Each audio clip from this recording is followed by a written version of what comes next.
আসসালামু আলাইকুম।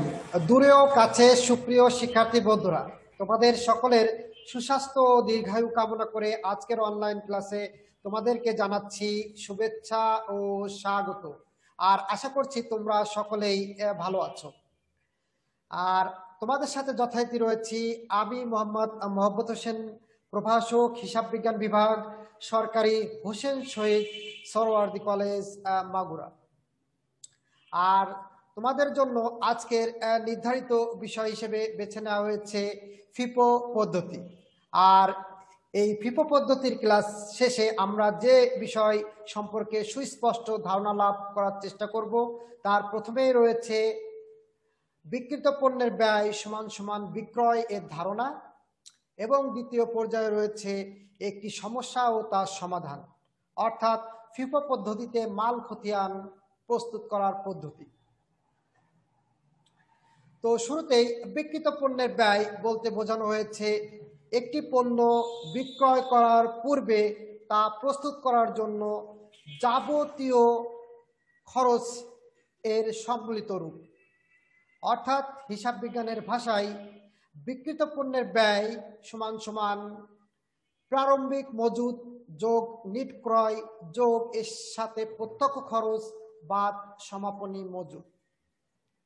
অন্যভাবে বলা যায়, আমরা যদি প্রত্যক্ষ খরচকে নিট ক্রয়ের অন্তর্ভুক্ত ধরে হিসাব করি, তাহলে সেক্ষেত্রে প্রত্যক্ষ খরচ সমান সমান শূন্য দেখিয়ে বিক্রিত পণ্যের ব্যয় সমান সমান প্রারম্ভিক মজুদ যোগ নিট ক্রয় বাদ সমাপনী মজুদ। পণ্য বিক্রয় উপযোগী করার পূর্ব পর্যন্ত যত খরচ, তার সমষ্টি হচ্ছে বিক্রিত পণ্যের ব্যয়। বিক্রিত পণ্যের ব্যয়ের সাথে আমাদের কিছু প্রত্যাশিত লাভ যোগ করে আমরা পণ্যটি বিক্রয় করব, অর্থাৎ বিক্রিত পণ্যের ব্যয় বা ক্রয় যোগ নিট যোগ প্রত্যাশিত লাভ সমান সমান বিক্রয়।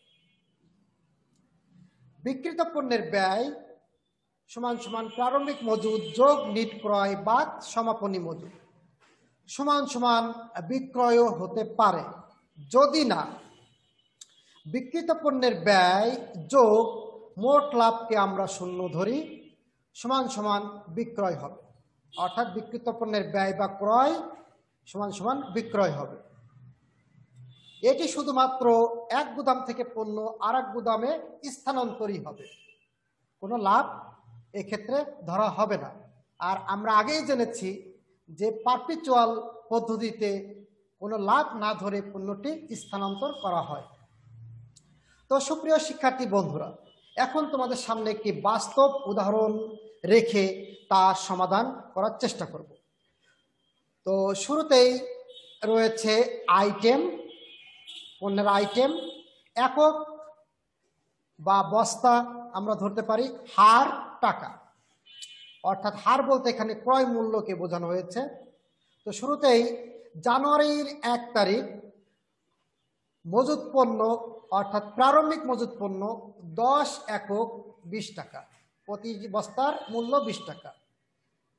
4 তারিখে বিক্রয় 7 একক, কোনো বিক্রয় মূল্য দেওয়া নেই।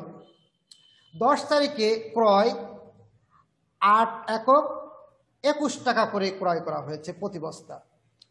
22 তারিখে বিক্রয় 4 একক, কোনো বিক্রয় মূল্য দেওয়া থাকবে না। 28 তারিখে বিক্রয় 2 একক, কোনো বিক্রয় মূল্য নেই।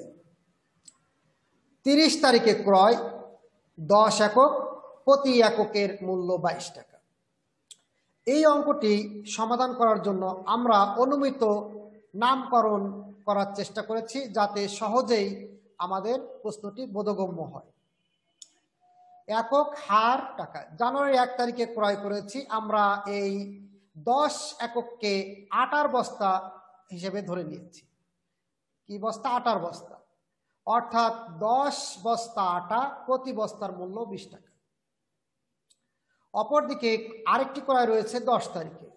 এই 10 তারিখে 8 বস্তা ক্রয় করেছি ময়দা, যার প্রতিটির মূল্য 21 টাকা করে।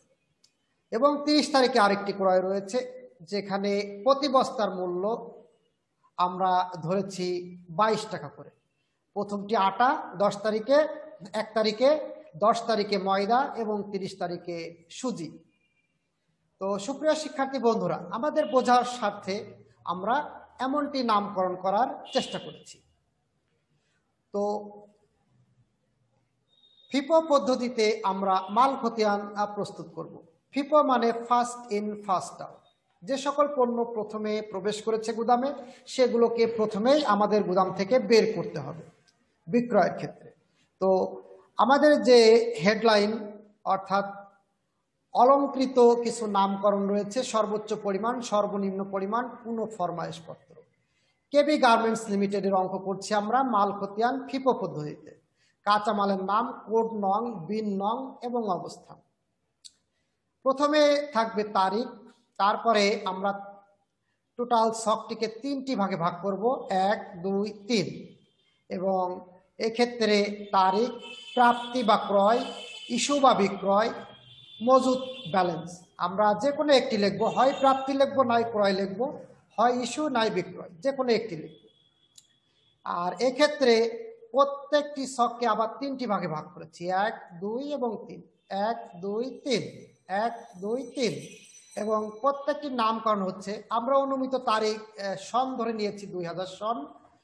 প্রথম কলামে থাকবে একক, একক হার মোট টাকা, একক, একক হার মোট টাকা, একক, একক হার মোট টাকা। ওকে, জানুয়ারি 1 তারিখে আমাদের যে বিষয়টি ছিল, বছরের শুরুতে অর্থাৎ জানুয়ারি 1 তারিখে 10 একক, যার প্রতিটির মূল্য ছিল 20 টাকা, টোটাল মূল্য ছিল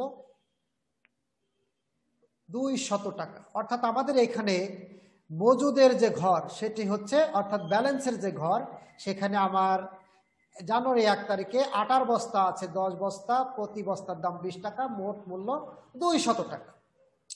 তো প্রথম পদক্ষেপে আমাদের প্রথম তারিখের লেনদেনটি সম্পন্ন হলো। এ পর্যায়ে প্রশ্নটি তোমাদের সামনে বোঝার স্বার্থে আবার রাখছি, অর্থাৎ 4 তারিখে যে লেনদেনটি হয়েছে, অর্থাৎ বিক্রয় করা হয়েছে 7 একক। এখানে কোনো মূল্য দেওয়া নেই, তার মানে আমাদের কোনো ক্রয় মূল্যকেই বিক্রয় মূল্য হিসাবে বিবেচনা করতে হবে এবং সেই হিসাবে আমাদেরকে এটি স্থানান্তর বা বিক্রি করতে হবে।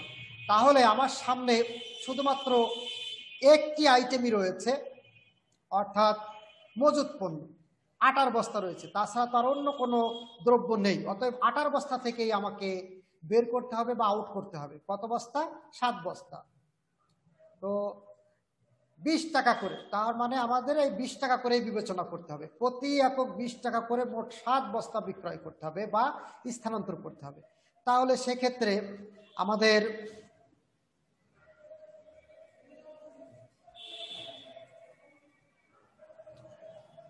আমরা বিক্রয় করেছি 7 একক, 20 টাকা করে, 14 টাকা। আমাদের ছিল 10 বস্তা, 20 টাকা করে, 200 টাকা। এখান থেকে আমরা যখন 7 বস্তা নিয়েছি, তখন আর আটার বস্তা আছে 3 বস্তা আটা আছে, 20 টাকা করে, 60 টাকার আটা রয়েছে আমাদের গুদামে। 3 বস্তা আটা, 60 টাকা মূল্য, অর্থাৎ 7 একক চলে যায়, ব্যালেন্স থাকলো আর 3। তাহলে এ পর্যায়ে 10 তারিখের লেনদেন। 10 তারিখে আমরা ক্রয় করেছি 21 টাকা করে, মোট 8 একক।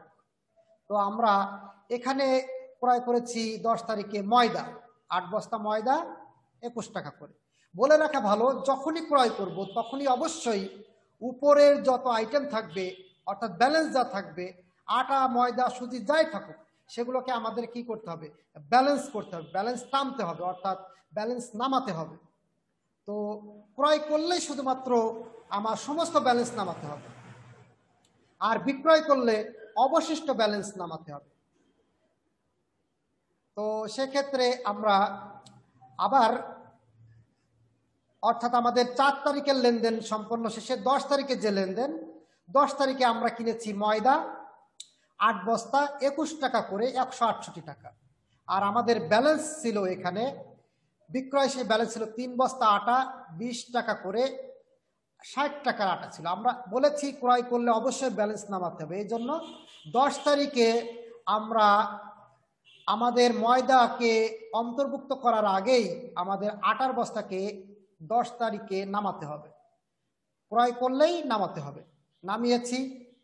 নামানোর পরে আমাদের ময়দা যে পরিমাণ ক্রয় করেছিলাম তা আমরা গুদামে আবার কি করব, লিপিবদ্ধ করব। অর্থাৎ গুদামে ব্যালেন্স এখন আটা 3 বস্তা, ময়দা 8 বস্তা। আটা 20 টাকা করে ক্রয় করা ছিল এবং ময়দা 21 টাকা করে এখন ক্রয় করলাম। আটার দাম ছিল 60 টাকা এবং ময়দার দাম 168 টাকা। তাহলে গুদামে আমার এখন এই পরিমাণ টাকা, 60 টাকা এবং 168 টাকা, এবং বস্তা 3 বস্তা এবং 8 বস্তা, মোট 11 বস্তা রয়েছে। তাহলে বলেছি ক্রয় করলে অবশ্যই ব্যালেন্স নামাতে হবে এবং নতুন রেটে ব্যালেন্সের নিচে অন্তর্ভুক্ত হবে। তো এইবার পর্যায়ে 22 তারিখের লেনদেন। 22 তারিখে বিক্রয় করেছি কয় বস্তা? 4 বস্তা। আমরা করছি ফিফো পদ্ধতিতে সমাধান, অর্থাৎ প্রথমে যে এসেছে সে প্রথমে আউট হবে। বন্ধুরা, আমাদের আটা না ময়দা প্রথমে এসেছে? ইতোমধ্যে আমরা 10 তারিখ পর্যন্ত যে সমাধানটি করেছি সেখানে দেখতে পেয়েছি আটা এসেছে প্রথমে, ময়দা এসেছে তারপরে। তাহলে আমরা এই 4 বস্তা যখন আউট করতে যাব তখন আমাদের প্রথমে ময়দা আটা থেকে যদি না পড়ে তাহলে আমরা ময়দা থেকে টান দিব। তো চলো দেখা যাক।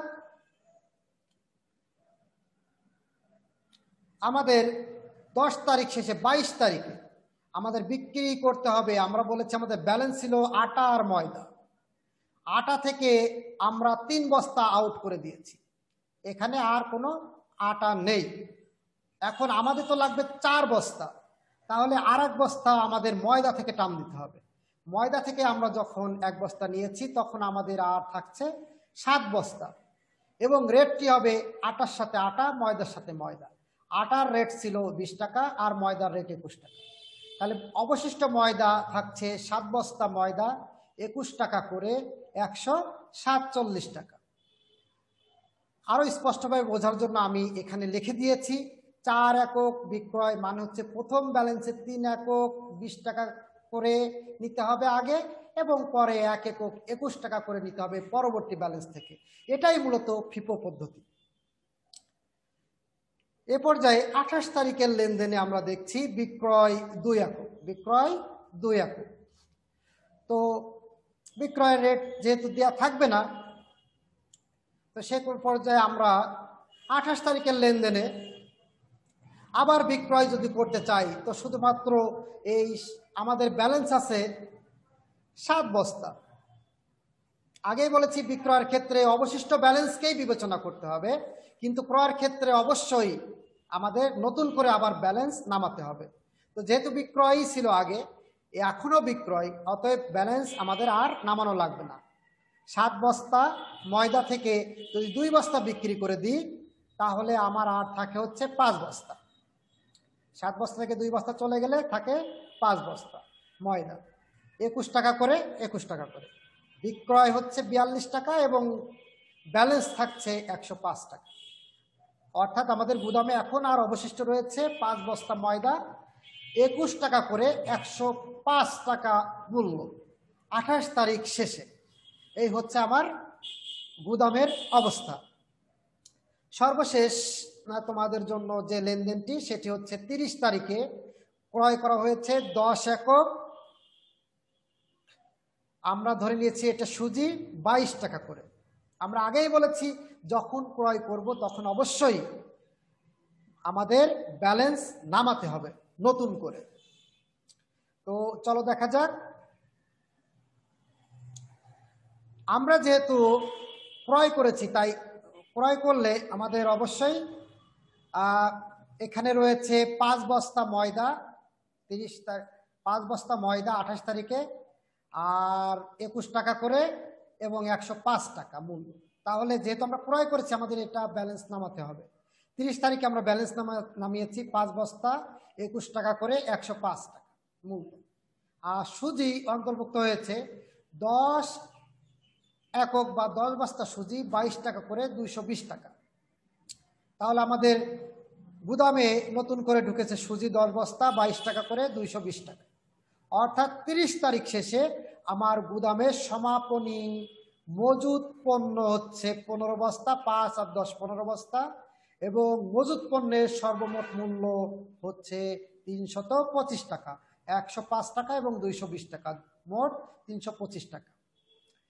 আর সর্বমোট বিক্রয় 1 থেকে 30 তারিখ পর্যন্ত 140, 60, 21 এবং 42, 263 টাকা। এবং সর্বমোট কত বস্তা বিক্রয়?